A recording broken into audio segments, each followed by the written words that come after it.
Hey y'all, welcome back to Heart with Mama. Today we're shining a light on a tender subject: why intimacy can slip away in our relationships and what on earth we can do about it. Now, if you've been tuning in for a while, you know I love a good nature metaphor. So let's kick off with one of those. But first, let's talk brass tacks. Why do so many couples drift apart over time? It's not always about some big betrayal or catastrophe, though heaven knows those happen. More often it's a gradual thing. The daily grind gets noisy. There's stress about work or the kids or sick horses, or maybe it's just the same old routine wearing you down like river rocks. And don't get me started on old arguments that never really get resolved. They just kind of simmer there like beans on a back burner. Renowned therapists like Esther Perel, she's real famous for this, have found that it's often emotional disconnection, not just busyness or bedroom troubles, that puts the biggest damper on intimacy. When partners stop truly sharing what's on their minds and in their hearts, that's when distance sneaks in. All right, let me tell you, this reminds me a lot of beekeeping, actually. No, really. A beehive looks busy and humming on the outside, but if you don't check on it, look out for disease, or make sure they've got plenty of food, things can fall apart quickly. Relationships are the same. They need regular tending, gentle, patient care. Otherwise, by the time you notice trouble, it's already taken root. Where was I going with this? Oh, right. The fact is, it's the small things and steady attention that keep intimacy alive, just like a healthy hive. So if things feel cool or distant lately, you're not alone. Let's look at how we can warm things back up together. All right, so if we know the hive has been neglected for a spell, how do we get it buzzing again? Emotional intimacy doesn't just mosey back in with a fresh pie and a friendly howdy, does it? One of the best places to start is by actually listening. And I mean more than just nodding while you're planning your grocery list. Active listening means setting down your phone, looking your partner in the eye, and truly hearing them out, even when what they're saying makes you itchy. Then, try expressing vulnerability. Now, that one trips folks up. It's hard for me too, goodness. I grew up on a Texas ranch where you fixed your fences and your feelings by yourself. But being open about worries, hopes, and even your love, that's the real glue. Another technique? Schedule regular check-ins. Pick a time, over coffee or walking the dogs, where you both can just be and create a space to just talk. Research and advice columns are full of stories from couples who rebuilt their closeness just by putting honest, sometimes messy words to their feelings. Let me share something personal here. There was a rough patch in my marriage. Oh, probably 15 years ago now, give or take an election cycle. We were both tired, snapping at each other over silly things. One day, the tractor wouldn't start, and instead of getting grumpy, my partner and I just looked at each other and busted out laughing at our own stubbornness. That laughter broke the ice.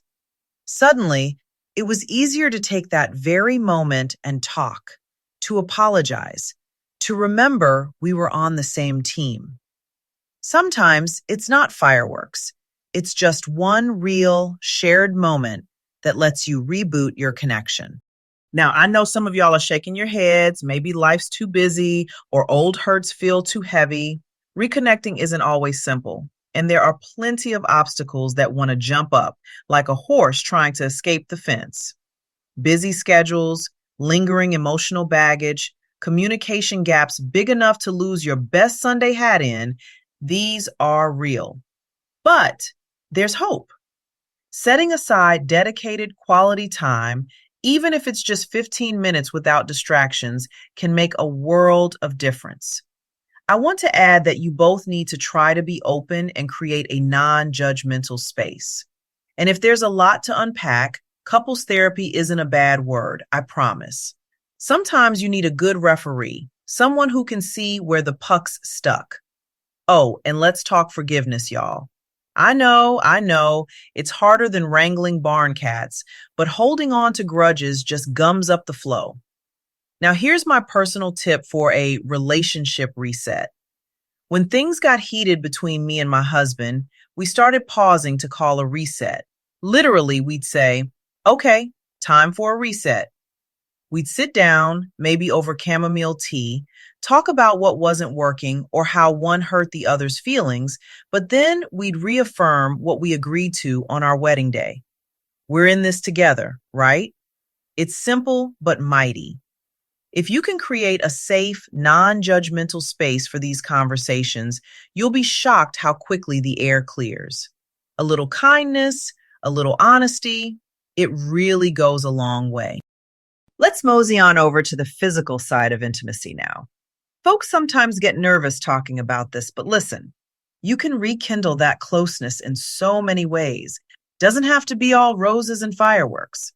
Non sexual touch, like holding hands, a hug in the kitchen, brushing their cheek, these small gestures send big messages.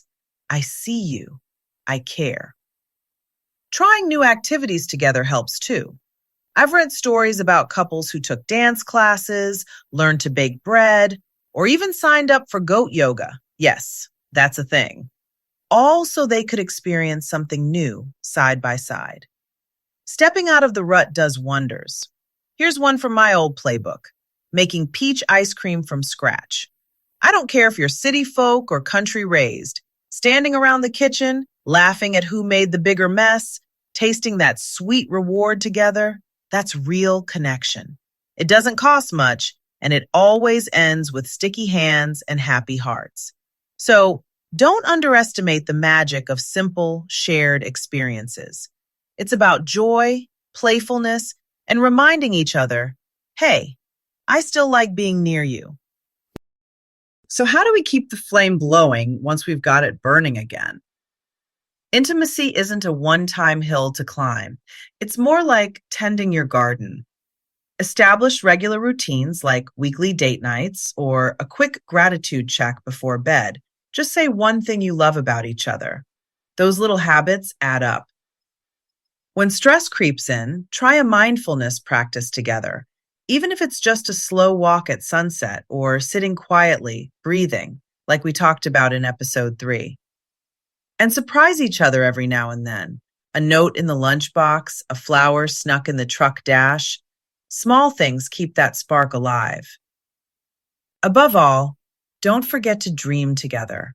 Shared goals and plans, whether it's building a porch swing or saving up for a big trip, give you both something to look forward to and work toward, hand in hand. Be sure to check in on those dreams every now and then, adjust for the storms, and keep your sights set on the horizon together. Well, that's all for today's Heart to Heart. Remember, intimacy takes tending, like a hive or a garden, but the sweetness is worth it. Until next time, keep caring, keep connecting, and know that you're never alone on this journey.